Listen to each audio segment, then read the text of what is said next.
नमस्कार, मैं डॉक्टर त्रिभुवन सिंह हूँ और मैं गीता हॉस्पिटल प्रयागराज में ऑर्थोपेडिक सर्जरी की प्रैक्टिस करता हूँ।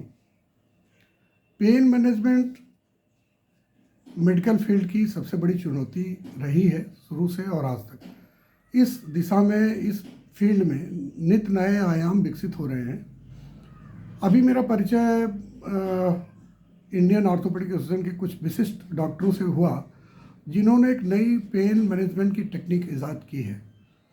उसमें शरीर के कुछ विशिष्ट बिंदुओं पर कुछ विशिष्ट दवाइयाँ एक सुनिश्चित डोज में लगाने से पेशेंट के पेन में बहुत आराम मिलता है। इसको उन्होंने नाम दिया है फिजियोलॉजिकल पेन पोर्टल्स।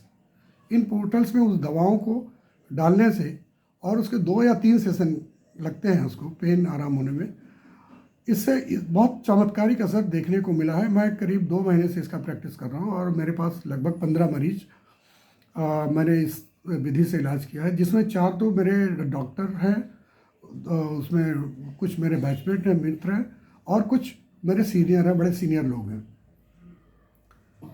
जिनको कि घुटने की प्रॉब्लम थी, ऑस्टियोआर्थराइटिस थी, डिस्क प्रोलैप्स था, सियाटिक न्यूरल्जिया थी, फ्रोजन शोल्डर था, या ब्रैकियल न्यूरल्जिया, सर्वाइकल स्पॉन्डिलोसिस।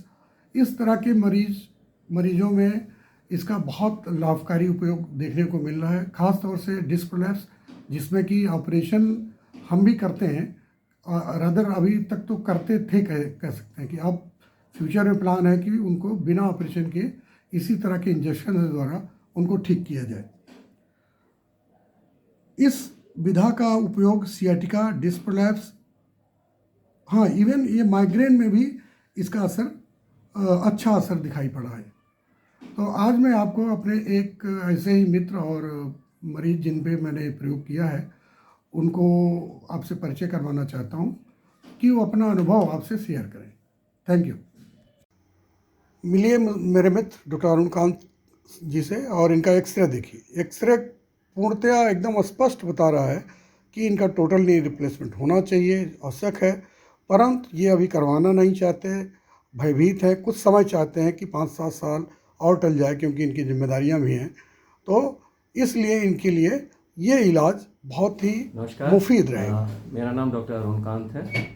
मैं प्रयागराज में डर्मेटोलॉजिस्ट हूँ और विगत 7-8 वर्षों से मुझे एक स्पोर्ट्स इंजरी हुई थी। मैं पहले लॉन टेनिस खेलता था, तो मेरे दाहिने घुटने में इंजरी हुई। उसके बाद से पेन शुरू हुआ, जिसको मैंने इग्नोर कर दिया। और वो फिर भी मैं अपनी स्पोर्ट्स एक्टिविटी कंटिन्यूअस रखा रहा। फिर थोड़े 2 साल बाद मेरे बाएं घुटने में भी दर्द शुरू हुआ और वो दर्द धीरे धीरे बढ़ता और दोनों घुटने मेरे काफ़ी दर्द होने लगे, जिससे मेरी चाल में फ़र्क आ गया।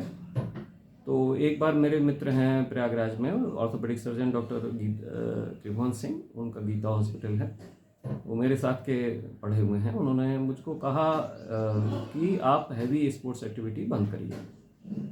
तो मैंने फिर बंद कर दिया उसको, और फिर भी मैं थोड़ा इग्नोर करता रहा क्योंकि मुझको बाकी मेरे ऑर्थोपेडिक सर्जन दोस्तों ने टोटल नी रिप्लेसमेंट सजेस्ट किया, जिससे मैं डरता था।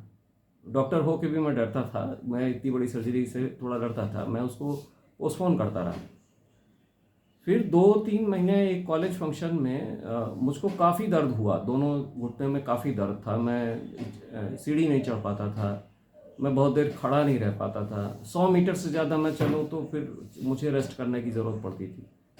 तो काफ़ी दर्द था, मतलब दोनों घुटनों में।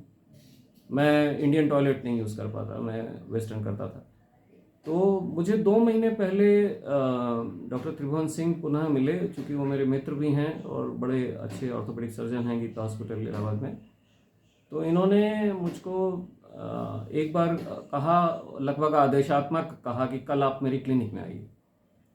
तो मैं उनकी क्लिनिक में गया, तो उन्होंने एक थेरापेटिक एक्यूपंक्चर मुझे इंट्रोड्यूस किया, जो कि नॉन सर्जिकल प्रोसेस थी, और ऑपरेशन थिएटर में ले जाके कुछ सर्टेन पॉइंट्स पे इंजेक्शन दिए।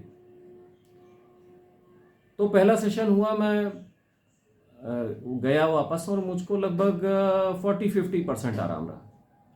मैं बहुत कन्विंस नहीं था इससे, लेकिन अब मैंने सोचा कि एक बार शुरू कराया है तो फिर 3 सेशन थे, वो तीनों ले लिया जाए। फिर मैं लगभग 2 हफ्ते बाद दूसरा इंजेक्शन लेने गया दूसरी बार। तो फिर उन्होंने सर्टेन पॉइंट्स पे, पैर के सर्टेन पॉइंट्स पे उन्होंने फिर पुनः इंजेक्शन दिया। अब की बार मुझको बाएं घुटने में लगभग पूरा आराम मिल गया, क्योंकि बाएं घुटने का दर्द मेरा बाद में शुरू हुआ था, दाहिने में मेरा पहले शुरू हुआ था।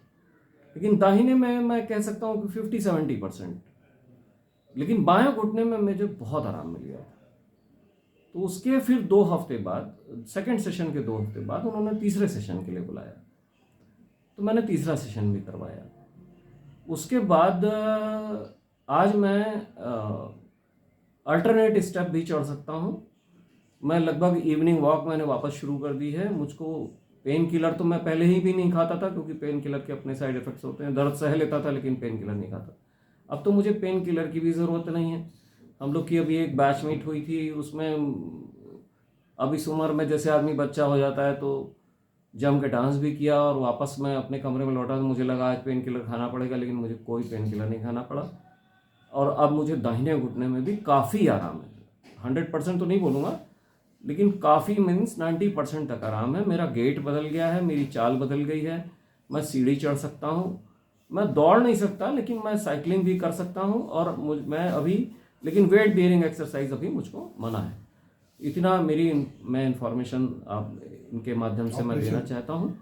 अब एक चौथा स्टेप जो मुझे बताया गया है कि वो बहुत छोटा सा एक ऑपरेशन है, और वो उसमें एक फिबुला, एक बोन होती है, उसमें कुछ करेंगे। मैं चूँकि मेरी फील्ड नहीं है, मैं बहुत ज़्यादा नहीं जानता हूँ, तो मैं उसके लिए बिल्कुल तैयार हूँ और मैं उसको करके फिर आगे आपसे मुलाकात करूँगा कि चौथे स्टेप के बाद मुझको कितना फ़ायदा हुआ, ये मैं ज़रूर आपसे शेयर करूँगा। थैंक यू, धन्यवाद। बाद मुझको कितना फ़ायदा हुआ, ये मैं ज़रूर आपसे शेयर करूँगा। थैंक यू, धन्यवाद।